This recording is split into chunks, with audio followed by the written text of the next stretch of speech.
আসসালামু আলাইকুম রহমতুল্লাহি ওয়া বারাকাতুহু। আমার হাতে একটি সেট আছে, সেটা হচ্ছে এমআই পোকো M3। তো সেটটিতে এমন একটি প্রবলেম, যে প্রবলেমটা আমরা অনেক টেকনিশিয়ান করে থাকি, কিন্তু প্রবলেমটি কোথায় থেকে প্রবলেম হচ্ছে, কিভাবে চেকিং করব, কিভাবে সমাধানটা বের করব, প্রবলেম ফাইন্ড আউট করব এবং সমাধান করব, অনেক ক্ষেত্রেই আমরা যারা নতুন টেকনিশিয়ান আছি আমাদের জন্য এটা একটা চ্যালেঞ্জ হয়ে যায় বা কঠিন হয়ে যায়। তো কাজটি সহজ করে দেওয়ার জন্য আমি ভিডিওটি করা। সেটিতে প্রবলেম হচ্ছে, আমি দেখাচ্ছি। দেখুন, সেটিতে চার্জ হচ্ছে, কেবল কানেক্ট করা, এখানে 6% চার্জ আমরা দেখতে পাচ্ছি। তো সেটি কিন্তু চালু হয়, সেটি চালু হয়, আমরা চার্জার কানেক্ট করলাম। তো কানেক্ট করার পরে এখানে 6% চার্জ দেখাচ্ছে। এটা আপনি সারাদিন কানেক্ট করে রাখেন, 2 ঘন্টা 3 ঘন্টা সারাদিন এই 6%ই থাকবে, চার্জ বাড়বে না। তো এটা হচ্ছে এক ধরনের ফেক চার্জিং বলা হয়। সেট কিন্তু চালু হয়, আমি সেটটি চালু দিলাম। তো সেট চালু অবস্থায় বলেন এবং বন্ধ অবস্থায় বলেন, সেটটিতে কোনো প্রকার চার্জ এবং যে এম্পিয়ার স্মার্ট চার্জারে স্টোর হয় না এবং এম্পিয়ার টানে না। তো আমরা স্মার্ট চার্জারে চলে যাব, দেখব যে আমাদের স্মার্ট চার্জারে কী ধরনের এম্পিয়ার টানতেছে বা কোনো এম্পিয়ার টানতেছে কিনা। চলুন, এই যে চার্জার কানেক্ট করা আছে। তো দেখুন, আমার সেটটি কিন্তু চালু আছে, এখানে 6% যে চার্জার কানেক্ট করা আছে, 6% চার্জ দেখাচ্ছে, 6% চার্জ দেখাচ্ছে। কিন্তু আমাদের কেবল হচ্ছে এটা, এটা যে আমাদের কেবল হচ্ছে যে এই যে এটা। তো আমরা কেবল আবার কানেক্ট করি, কেবল কানেক্ট করার পরে এখানে আমাদের শো করতেছে অলরেডি 6% থেকে আমাদের 1% কমে 5% চলে আসছে। এখানে কোনো ধরনের রিডিং টানে না, এখানে কোনো ধরনের রিডিং টানতেছে না। দেখেন, আমাদের এমনিতে কোনো সেট কানেক্ট করা নেই বর্তমানে, যার কারণে সবগুলোই জিরো জিরো আছে। আমরা এটা কানেক্ট করেছি, কিন্তু আমাদের এটা জিরো জিরো। তার মানে আমাদের সেট চালু অবস্থায় বলেন, অফ অবস্থায় বলেন, চার্জার কিন্তু শো করতেছে, চার্জ হচ্ছে, এটা কিন্তু শো করতেছে, লোগোতে শো করতেছে চার্জিং বারে, কিন্তু এখানে কোনো ধরনের 1%ও চার্জ টানতেছে না। তো এটাই হচ্ছে ফ্যাক চার্জিং, এবং এই প্রবলেমটা কোথায় থেকে এটা আমি স্টেপ বাই স্টেপ দেখানোর চেষ্টা করব। তো এখানে দেখুন, সর্বপ্রথম আমাদের যে জিনিসটা করতে হবে, স্মার্ট চার্জার তো আমরা চেকিং করে ফেললাম যে আমাদের এটা ফ্যাক চার্জিং। তো সর্বপ্রথম আমাকে চেক করতে হবে আমাদের যে লজিকটা আছে, সেই লজিক থেকে আমাদের যে কানেক্টর আছে, এই কানেক্টর পর্যন্ত 5 ভোল্ট আমাদের সাপ্লাই আছে কিনা, এবং এখান পর্যন্ত এখানে যে B2B কানেক্টর, B2B যে রেভন আছে, এখান থেকে এই পর্যন্ত 5 ভোল্ট আসে কিনা। তো আমরা মিটার দিয়ে চেক দেবো যে আমাদের 5 ভোল্ট ঠিকমতো আসে কিনা। আমরা কেবলটা কানেক্ট করে নিলাম, করার পরে আমরা এখানে চেক দিব, আমাদের সেট কিন্তু রানিং আছে।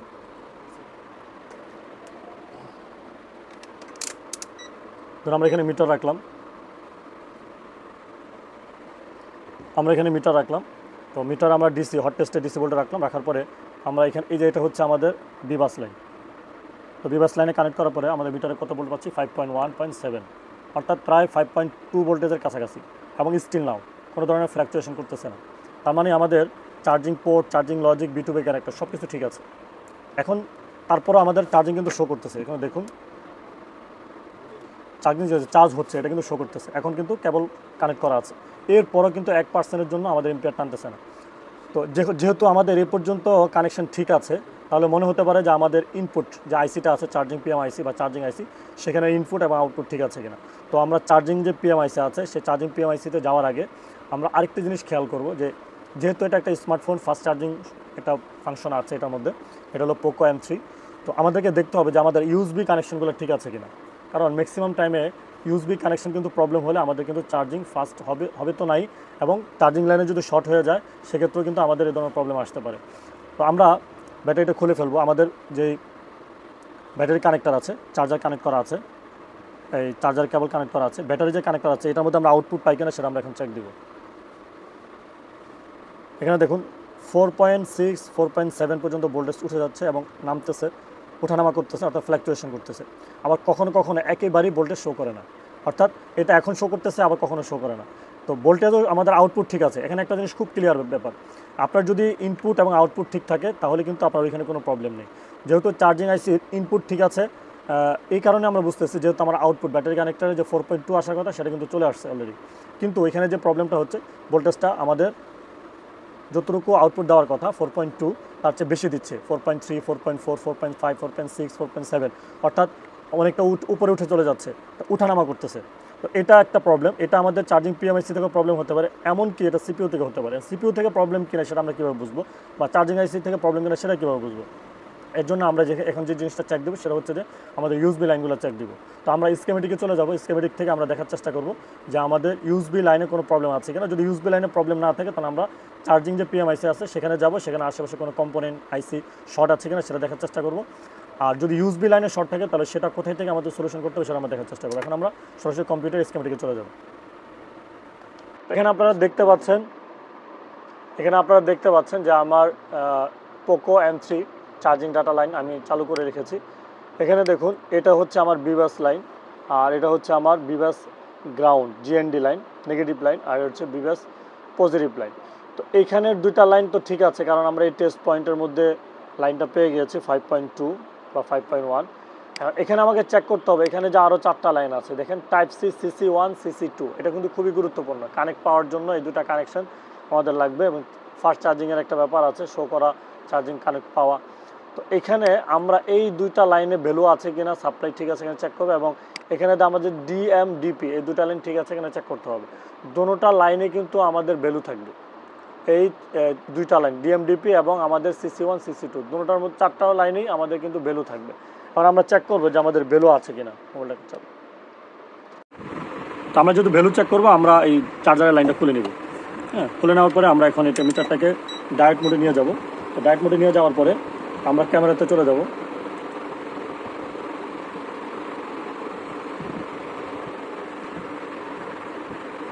তো ক্যামেরাতে এখানে আমাদের ব্যাটারি কানেক্টরের লাইনটা দেখতে পাচ্ছেন। এই যে আমাদের এটা হচ্ছে B2B কানেক্টর এবং ডিসপ্লে কানেকশন দুটো একসাথে। এ হচ্ছে CC1 এবং এই লাইনটা হচ্ছে CC2 এর, CC1 CC2, আর এই দুটো হচ্ছে ডিএমডিপি। এখন আমরা মিটারে দেখবো যে আমাদের ডিএমডিপিতে কতটুকু ভোল্ট শো করে এবং এই CC1 CC2-তে। তো আমরা দেখুন ডিএমডিপিটা CC1-এ আমরা দেখি কত পাই, 665 পাচ্ছি। তো CC1-এর পরে আমরা এখানে আরেকটা লাইন আছে CC2-এর, এটা তো আমরা 664 পাচ্ছি, অর্থাৎ দুটো পাশাপাশি। তাহলে CC1 CC2 আমাদের ঠিক আছে। এখন আমরা ডিএমডিপি চেক করব। এটা হচ্ছে আমাদের ডিপি। দেখুন আমাদের প্রবলেমটা মনে আমরা পেয়ে গেছি। আমাদের ডিপি লাইনে দেখুন এখানে ভ্যালু থাকার কথা 500-600-এর মধ্যে, কিন্তু আমাদের ডিপি লাইনে শর্ট দেখাচ্ছে, অর্থাৎ সরাসরি 0 চলে আসছে। আমরা এবার ডিএমে যাব।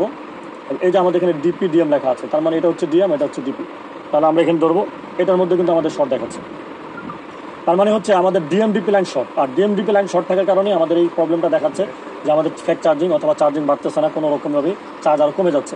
তো ডিএমডিপি লাইনে আমরা শর্ট পেলাম, এখানে একবার 0 আমরা কন্টিনিউটিতে রাখি। দেখুন কখনোই আপনি ডিএমডিপিতে কখনোই কন্টিনিউটি মুডে বিপ করবে না, কিন্তু আমরা এখানে বিপ পাচ্ছি। কন্টিনিউটি মুডে ডিএমডিপিতে কখনোই আমরা বিপ পাবো না। এখানে কম আমাদের 500-600 ভ্যালু থাকার কথা। তো আমরা এখানে সরাসরি যেটা পাচ্ছি সেটা হচ্ছে যে আমাদের সরাসরি শর্ট পাচ্ছি। এখানে একটা জিনিস দেখার বিষয় হচ্ছে যে ডিএমডিপি লাইনটা কোথায় থেকে সাপ্লাই হয়েছে এবং কার মাধ্যমে। এখানে আমরা দুটো কম্পোনেন্ট দেখতে পাচ্ছি, এই যে ডিএম এবং ডিপি। এই ডিএমডিপির যে এখানে আমরা দেখতে পাচ্ছি একটা লাইন এখানে প্রবেশ করেছে, একটা লাইন এখানে প্রবেশ করেছে। আর এই দুটো কম্পোনেন্ট হচ্ছে ভেরিস্টর। তো ভেরিস্টর হচ্ছে ভোল্টেজ ডিপেন্ডেন্ট রেজিস্টর। যখন এটার মধ্যে ভোল্টেজ আসবে তখন ভেরিস্টর কাজ করবে। তো এই ভেরিস্টারের মধ্যে একটা লাইন কিন্তু ডিএম এবং ডিপির পজিটিভ লাইনের সাথে কানেক্ট করা, আর একটা লাইন কিন্তু নেগেটিভের সাথে কানেক্ট করা। এখন এই ভেরিস্টারের কারণে কিন্তু আমাদের এই লাইনটি শর্ট হতে পারে।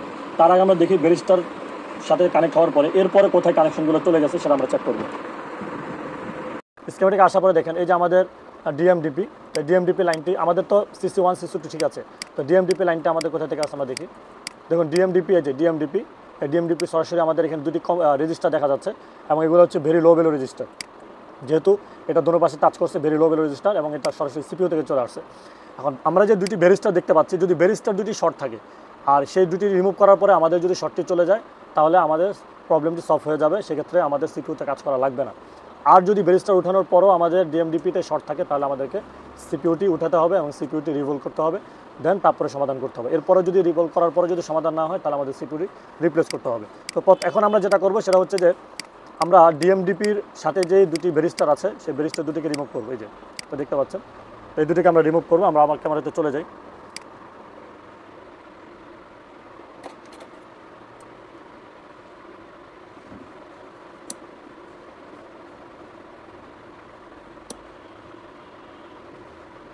তো ডিএমডিপির সাথে যে দুটি ব্যারিস্টার ছিল সেই ব্যারিস্টার দুটি আমরা রিমুভ করে দিয়েছি। এখন আমরা চেক করব সাধারণত ব্যারিস্টারের এক পাশে গ্রাউন্ড থাকবে, তো আমরা এটা দেখি এটা গ্রাউন্ড ছিল, আর এটা পজিটিভ থাকার কথা, ভ্যালু থাকার কথা। এখন এটাতে যদি বিপ করে তাহলে বুঝবো আমাদের শর্টটি যায়নি। এখন আমাদের এটা কিন্তু বিপ করতেছে না, দেখুন বিপ কিন্তু আমাদের করতেছে না, এবং দুটার একটা তো আমাদের কিন্তু বিপ করতেছে না। আমরা আবার দেখি, দেখুন আমার কন্টিনিউটা কিন্তু বিপ করতেছিল। এখন আমরা দেখি এটা হচ্ছে আমাদের ব্যারিস্টারের যেই পাশে গ্রাউন্ড ছিল সেই পাশটা, আর এটা হচ্ছে পজিটিভ, এটা কিন্তু বিপ করতেছে না। কিন্তু কিছুক্ষণ আগেও রিমুভ করার আগে কিন্তু আমাদের এটা বিপ করতেছিল, অর্থাৎ এই দুটাতে বিপ করতেছিল, শর্ট ছিল। এখন আমরা দেখবো যে আমাদের এখানে ভ্যালু আসছে কিনা। আমরা ক্যামেরাতে দেখবো যে আমাদের মিটারে এটা ডায়েট মোডে ভ্যালু আসে কিনা। একটু আগেও আমাদের ভ্যালু ছিল না। আমরা মিটারের দিকে ফলো করি যে আমাদের এখানে ভ্যালুটা আসে কিনা। দেখুন ক্যামেরাতে আমরা দেখতে পাচ্ছি এ হচ্ছে আমাদের ডিপিতে আমাদের ভ্যালু আসছে। আগে একেবারে 0 ছিল, এখন আমরা দেখি ভ্যালু আমাদের কত আসছে, 107, 365, 365, এটাও 365 বা 400-এর কাছাকাছি থাকার কথা। তার মানে এটাতে যদিও আমাদের যে শর্টটা ছিল সেই শর্টটা চলে গেছে, কিন্তু আমাদের ভ্যালুটা কম আসতেছে। আর ভ্যালুটা কম আসার কারণ আরেকটা হতে পারে, আমাদের যে রেজিস্টার আছে সেই রেজিস্টারের কারণে, অথবা আমাদের সিপিইউ থেকে কারণে হতে পারে। চালু ছিল এবং চার্জ শো করতো, বাট চার্জ স্টোর হতো না, অর্থাৎ চার্জটি জমা হতো না, আমরা দেখতে পেলাম। তো আমরা আমাদের সেটিং অফ, এখন বর্তমানে অফ আছে, আমরা কানেক্ট করলাম। এখন আমরা চার্জার কানেক্ট করব, করার পরে আমরা দেখি আমাদের এখানে কোনো পার্সেন্টেজ আসে কিনা। তো 5% আছে, কিন্তু আমাদের স্মার্ট চার্জার এখনো সেম কন্ডিশন, আমাদের স্মার্ট চার্জারে এখনো এম্পিয়ার টানতেছে না। তার মানে আমাদের যে ব্যারিস্টার থেকে প্রবলেম ছিল সেটা সলভ হয়েছে, কিন্তু হতে পারে যে ব্যারিস্টারের কারণে আমাদের সিপিইউটি ইফেক্ট হয়েছে। এখন যে প্রবলেমটা আমরা ফিল করতেছি, যেহেতু এখানে ভ্যালু দুটার কাছাকাছি থাকার কথা, 365, 400, 500-এর কাছাকাছি থাকার কথা, তো একটাতে বেশি আছে একটাতে কম আছে। তার মানে আমাদের সিকিউরিটি প্রবলেম আছে। সিকিউরিটি আমাদের ব্যারিস্টারের কারণে হতে পারে যে সিকিউরিটি ইফেক্ট হয়ে গিয়েছে। সিকিউরিটি আমাদের রিমুভ করে, এটাকে রিভলভ করে আমাদেরকে দেখতে হবে। আমাদের কোনোভাবেই স্মার্ট চার্জারে এম্পিয়ার টানতেছে না। পরবর্তী স্টেপ দেখুন, আমরা শুরু থেকে স্টেপ বাই স্টেপ যে জিনিসটা দেখানোর চেষ্টা করলাম, ইউএসবি লাইনের কারণে কিন্তু আপনার প্রবলেম হতে পারে, এবং সেটা কিন্তু আমরা পেয়েছি। এখানে দেখুন এই হচ্ছে আমাদের সিপিইউ, এবং এই সিপিইউর এই দুইটি রেজিস্টার হচ্ছে আমাদের ইউএসবি ডিএমডিপি। আমরা স্কিমেটিকে আবার চলে যাই। এই হচ্ছে আমাদের সিপিইউ। এখানে এই যে প্রথম যে দুটি রেজিস্টার, এই দুটি রেজিস্টার হচ্ছে আমাদের ডিএমডিপি। তো আমরা এখন আবার একটু চেকিং করব মিটারে, এখানে ভ্যালু কত আসে। এখানে 366 পাচ্ছি, এখানে 108 পাচ্ছি। তার মানে আমাদের এখানে ডিপি লাইনে একটু প্রবলেম আছে, ভ্যালুটা কম আছে। তো আমাদের এই সিপিইউটা এখন রিমুভ করে তারপর আমাদেরকে সিপিইউটি কাজ করতে হবে। তো এখানে বলার বিষয় হচ্ছে যে এখন আপনি যে সিপিইউটি কাজ করবেন সেটি কিন্তু রানিং আছে। তো সিপিইউটি কাজ করার আগে আপনাকে কাস্টমারের কাছ থেকে ডেড রিস্ক নিয়ে নিতে হবে। যদিও আপনাকে যদি স্কেল ভালো থাকে আর আপনি যদি রিস্ক নিতে না চান, আপনি কাজ করতে পারেন, সমস্যা নেই। তবে আপনি রিস্ক নিয়ে নেওয়াটাই ভালো, ডেড রিস্কটা। তাহলে আপনি কখনো সিপিইউ যদি দুর্বল থাকে, সেক্ষেত্রে কিন্তু সিপিইউ ড্যামেজ হয়ে গেলে, যতটুকু ভালো ছিল বাকিটুকু নষ্ট হয়ে গেলে, তখন কিন্তু আপনার সিপিইউ রিপ্লেস করা ছাড়া এটা আর সলিউশনের কোনো সুযোগ নেই, তখন কিন্তু আপনার ড্যামারেজে চলে যেতে হবে। এই জন্য আপনি কাস্টমার কাছ থেকে ডেড রিস্ক নিয়ে নেবেন। তো আমরা যেহেতু কাস্টমার কাছ থেকে এটি যে বিল করেছি, সেই বিল এবং ডেড রিস্ক নেওয়া হয়নি, দুটো মিলে আমাদের বিলও বাড়াতে হবে এবং ডেড রিস্ক নিতে হবে। এই জন্য আমরা পরবর্তী স্টেপে আমরা অপেক্ষা করব, যদি কাস্টমার আমাদেরকে ডেড রিস্ক দেয় তাহলে আমরা পরবর্তী, এটা হচ্ছে আমাদের প্রথম স্টেপ, প্রথম পার্ট। সেই প্রথম পার্টে আমরা এই পর্যন্ত দেখালাম। দ্বিতীয় পার্টে যদি কাস্টমার আমাদেরকে ডেড রিস্ক দেয় এবং সিপিইউ কাজ করার জন্য অনুমতি দেয়, তখন আমরা সিপিইউটি কাজ করে কাজটি সম্পন্ন হয়েছে কিনা আমরা দেখানোর চেষ্টা করব। আর যদি কাস্টমার আমাদেরকে ডেড রিস্ক না দেয় এবং সেটি নিয়ে যায়, তাহলে আমরা প্রথম পার্টের মাধ্যমে আপনাদেরকে যে জিনিসটা বোঝানোর চেষ্টা করলাম সেটা হচ্ছে যে আমাদের যে ইউএসবি লাইনে যে প্রবলেম যদি হয়, সেটার কারণে কিন্তু আমাদের চার্জিং ইস্যু আসতে পারে, এবং চার্জিং স্লো বা চার্জিং একেবারে না হওয়া, ফেক চার্জিং হওয়া, এই ধরনের প্রবলেম আসতে পারে, এবং সেটা কিন্তু এই ব্যারিস্টার থেকেও আসতে পারে। তো ব্যারিস্টার থেকে মূলত প্রবলেম হয়েছে, আর এই ব্যারিস্টারগুলো অতিরিক্ত হিট হয়ে যাওয়ার কারণেই মূলত সিপিইউটি হয়তোবা ভিতরে সেমি কন্ট্যাক্ট হয়ে গিয়েছে, অথবা সিপিইউটি ইফেক্ট হয়েছে, প্রবলেম হয়েছে, যার কারণে এখন প্রপারলি রিমুভ করার পরেও, ব্যারিস্টার রিমুভ করার পরেও সাকসেসফুল হয়নি কাজটি। এখন আমাদেরকে অবশ্যই সিপিইউ কাজ করতে হবে। তো এই পর্যন্তই প্রথম পার্টে ছিল। দ্বিতীয় পার্ট যদি কাস্টমার আমাদেরকে কনফার্ম করে আমরা দেখানোর চেষ্টা করব। ধন্যবাদ সবাইকে। আসসালামু আলাইকুম ওয়া রাহমাতুল্লাহি ওয়া বারাকাতুহু।